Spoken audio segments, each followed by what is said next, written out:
Hello and welcome back guys. तो हमारी अभी तक की जितने भी कार्बन एंड कंपाउंड्स की वीडियोस रही हैं वो सब आप ऑलरेडी देख चुके होंगे, मैं उम्मीद करता हूँ।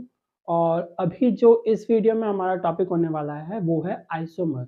अब मैं आइसोमर की अगर बात करूँ तो आजकल एक गाना है या जो भी है मीम है, मेरे को ठीक से नहीं पता, लेकिन रील्स में मैंने देखा है वो गाना एक चल रहा है बहुत ज़्यादा कि सेम सेम बट डिफरेंट करके। तो आइसोमर का भी कहानी जो है, आइसोमर की भी जो कहानी है वो भी कुछ इसी टाइप में है। तो उसमें भी यही है कि आइसोमर की अगर मैं यहाँ पर आपको बताऊँ, आइसोमर भी सेम है कि same but different, but different, same same but different. अब सेम क्या होता है और डिफरेंट क्या होता है? सेम जो होता है इनका मॉलिक्यूलर फॉर्मूला होता है, मॉलिक्यूलर फॉर्मूला। और डिफरेंट क्या है? स्ट्रक्चर। तो एक ही मॉलिक्यूलर फॉर्मूला के अलग अलग स्ट्रक्चर जो हो गए वो हमारे कहलाते हैं आइसोमर। अब आइसोमर की अब जैसे अलग अलग स्ट्रक्चर हो गए तो उनके आईपीएसी नेम भी अलग अलग हो जाएंगे, और जब नाम अलग हो जाएंगे तो उनकी क्या होते हैं डिफरेंट प्रॉपर्टीज। यानी कि हो सकता है उनके फिजिकल प्रॉपर्टीज अलग हो सकता है उनकी केमिकल प्रॉपर्टीज अलग हो, या फिर हो सकता है भाई फिजिकल और केमिकल दोनों प्रॉपर्टीज अलग हो। तो ये होता है हमारा आइसोमर की कहानी। अब आइसोमर के पार्ट्स कितने होते हैं और वो उन पार्ट्स को अच्छे से हम जानेंगे अपनी वीडियो में। तो स्टार्ट करते हैं ये वीडियो भी।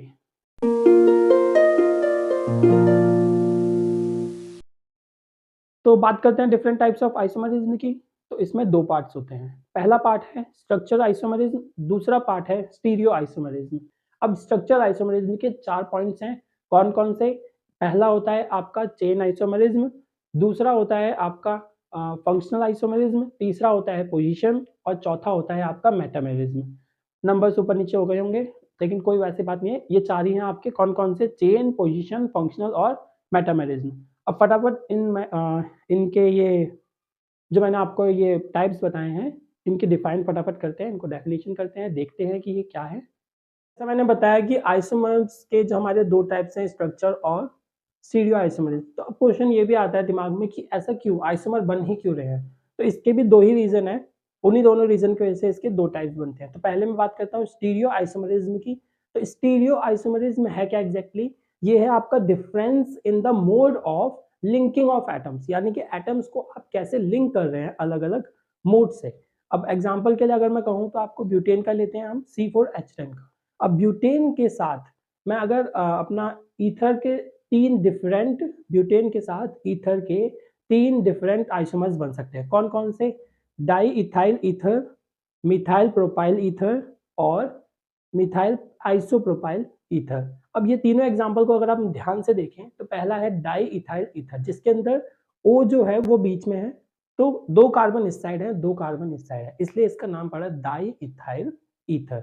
अब दूसरे वाले एग्जांपल में O जो है बीच में है, 1 कार्बन इस साइड है और 3 कार्बन इस साइड है। 1 कार्बन मिथाइल, इस साइड प्रोपाइल, 3 कार्बन के साथ।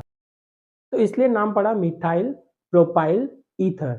अब जो तीसरा एग्जांपल मैंने बताया आपको आइसोमर का, वो है मिथाइल आइसोप्रोपाइल ईथर। नाम से ही क्लियर हो रहा है, एक साइड मिथाइल है और दूसरी साइड में हमारा जो प्रोपाइल ग्रुप है वो आइसो वाले ग्रुप से अटैच्ड है, यानी कि एक कार्बन से 2 हमारे कार्बन अटैच्ड है, तो इसलिए नाम पड़ा आइसोप्रोपाइल ईथर।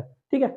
अब ये हो गया आपका स्टीरियो आइसोमरिज्म। अब मैं दूसरी बात करता हूँ स्ट्रक्चर आइसोमरिज्म। तो बात करें अगर अपने दूसरे आइसोमर की, वो है स्ट्रक्चर आइसोमर। तो स्ट्रक्चर आइसोमर क्यों होता है? क्योंकि डिफरेंस, इसको आप ऐसे समझ सकते हैं, difference in the arrangement of atoms. अब यहाँ पे एटम्स का जो अरेंजमेंट है उसमें डिफरेंस है, अलग अलग स्ट्रक्चर है। जैसे कि अगर मैं बात करता हूँ 1,2 डाइक्लोरो इथीन की, तो आप देखेंगे 1,2 डाइक्लोरो इथीन में एक इथीन का स्ट्रक्चर होगा, उसमें 1 और 2 यानी कि फर्स्ट और सेकंड कार्बन पे क्लोरीन अटैच्ड होगा। ठीक है। लेकिन एक बार जो क्लोरीन है फर्स्ट और सेकंड पे वो नीचे की तरफ है, दोनों मतलब आमने सामने, और वहीं जो दूसरी बार है वो ऐसे अटैच्ड है ट्रांस में। ठीक है। तो एक दूसरे के ऐसे आमने सामने है, सीधे लाइन लाइन में, और आपको मतलब स्क्रीन पे दिख रहा होगा तो और अच्छे समझ में आ रहा होगा।